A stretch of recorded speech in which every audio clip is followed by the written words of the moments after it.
V9 news ધારી ચેનલમાં આપનું હાર્દિક સ્વાગત છે। જોઈએ આજના મહત્વના સમાચાર। અમરેલી ન્યૂઝ। રાજુલા વીજપડી રોડની દયનીય હાલત કોના પાપે? સાવરકુંડલાના વિજબડીથી રાજુલા જતો મુખ્ય માર્ગ હાલ અત્યંત બિસ્માર હાલતમાં પરિવર્તિત થયો છે। રસ્તા પર જગ્યા પર ફૂટના ઊંડા ખાડા પડેલા હોવાને કારણે વાહનચાલકોને ભારે મુશ્કેલીઓનો સામનો કરવો પડી રહ્યો છે।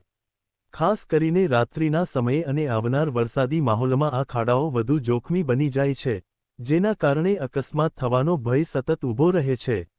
આ માર્ગ પર દૈનિક મોટી સંખ્યામાં નાના મોટા વાહનો, શાળાના બાળકો, કામદારો અને મુસાફરો અવરજવર કરે છે, પરંતુ રોડની હાલતને કારણે લોકોમાં ભારે રોષ જોવા મળી રહ્યો છે। અનેક વખત વાહનચાલકો ખાડાઓને કારણે સ્લીપ થઈ જતા અથવા વાહનનું નુકસાન થતા અકસ્માતની ઘટનાઓ પણ સામે આવી રહી છે। સ્થાનિક લોકોના જણાવ્યા મુજબ આ રોડ પર વારંવાર મરામત અને નવીકરણના કામો થયા છતાં કામની ગુણવત્તા અંગે હંમેશા પ્રશ્નો ઊભા થયા છે। નવો રોડ બનાવ્યા બાદ 6 મહિના પણ ટકી શકતો નથી, જેના કારણે માર્ગ મકાન વિભાગની કામગીરી સામે શંકા ઊભી થઈ રહી છે। કામમાં થયેલા ભ્રષ્ટાચારની ચર્ચાઓ પણ લોકોમાં ચર્ચાસ્પદ બની રહી છે।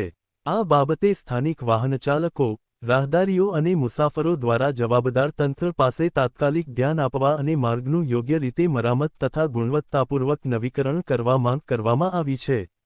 જો સમયસર યોગ્ય પગલાં લેવામાં નહીં આવે તો મોટી દુર્ઘટના સર્જાવાની શક્યતા નકારી શકાય નહીં। અંતે લોકોની સુરક્ષા અને સુવિધાને ધ્યાનમાં રાખી માર્ગ મકાન વિભાગ સહિતના સંબંધિત અધિકારીઓ તાત્કાલિક કાર્યવાહી કરે તેવી સર્વસામાન્ય જનતાની માંગ ઉઠી રહી છે।